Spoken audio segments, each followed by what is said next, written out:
তাহলে তোমাদেরকে আমি কি দেখালাম, এই দেখো।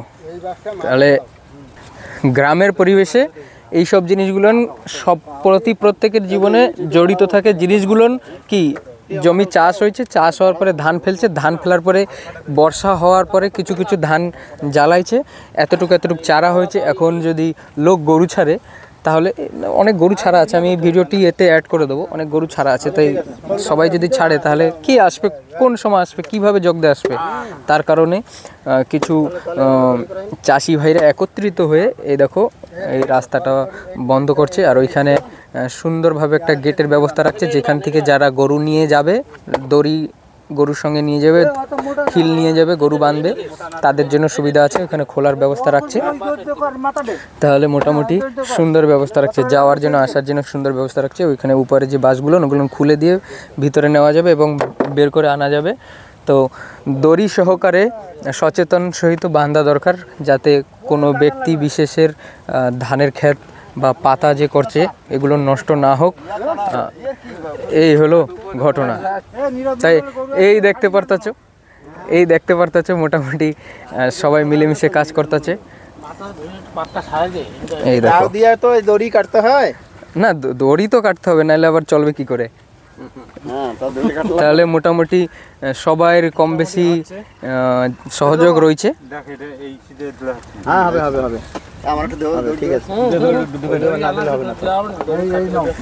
সবাইয়ের সহযোগ কার্যটি সাফল্যমণ্ডিত হইতেছে। আশা করব তোমাদের ভালো লাগছে আর তোমরাও সচেতন থাকো তোমাদের গরু গায়ের জন্য।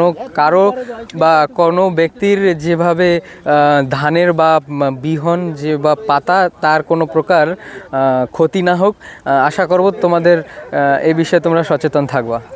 যেমন দেখতে পাচ্ছেন একজন সচেতন গরুর মালিক গরুর সঙ্গে দড়ির সঙ্গে গোজ নিয়ে যাচ্ছে। আমি জিজ্ঞাসা করব, তো আপনি আলাদা লোকের জন্য কি খবর দিতে চান?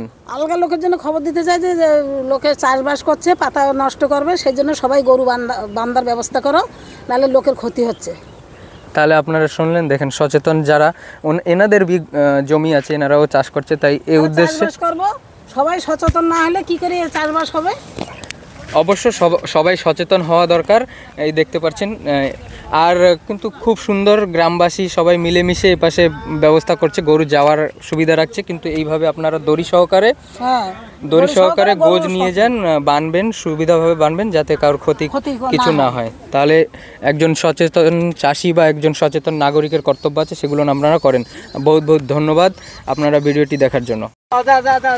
তাহলে কত সুন্দর সিস্টেম রাখা গেছে দেখেন, না দেখলে কি আপনারা বুঝতে পারবেন? এই দেখেন, তাহলে এই ভিডিওর মাধ্যমে একটা বার্তা আমি সবাইকে দিচ্ছি যে আপনারা গরু নিয়ে আসেন, দড়ি নিয়ে আসেন, খুব সুন্দর গোজ আনেন, যাতে আবার সে গোজ উঠে না যায়, সব দিকে ধ্যান রাখবেন। কারণ ধানের দাম খুব বেড়ে গেছে, এটা সত্যি কথা।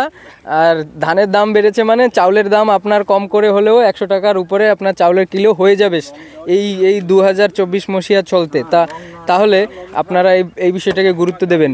প্রতিটা ক্ষেত্রে যখন কাজের দাম দর বাড়তাছে, প্রতিটা জিনিসের যখন দাম দর বাড়তাছে, তাহলে চাষিদের ধানের দাম অবশ্য বাড়া দরকার, তার সঙ্গে সঙ্গে চালের দাম বি খুব বাড়া দরকার।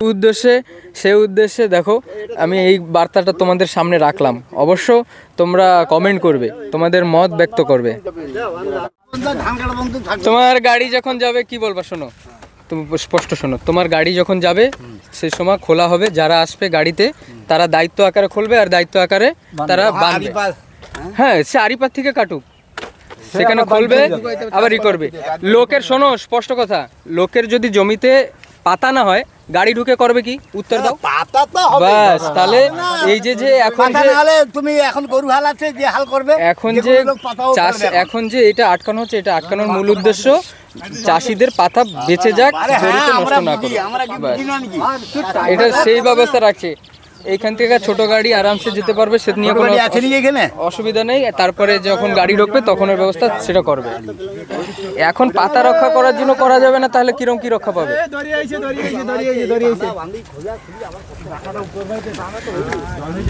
বানবে না তাহলে হবে কি করে বলো? তোমার গাড়ি দরকার নেই যাওয়ার সময় চাষের জন্য, তাহলে বান্দাবান্দি কাজ সম্পূর্ণ হলো। এবার কিছু ভাইরা চলে গেল চাষের জমির দিকে দেখাশোনা করার জন্য। আর কিছুক্ষণ পরে আমিও চলে যাচ্ছি। চলো, এই ছিল গ্রামের জীবন। আর গ্রামে চাষ এইসব দরকার, এখন চাষের সিজন, সেই উদ্দেশ্যে এই ভিডিওটা ছিল।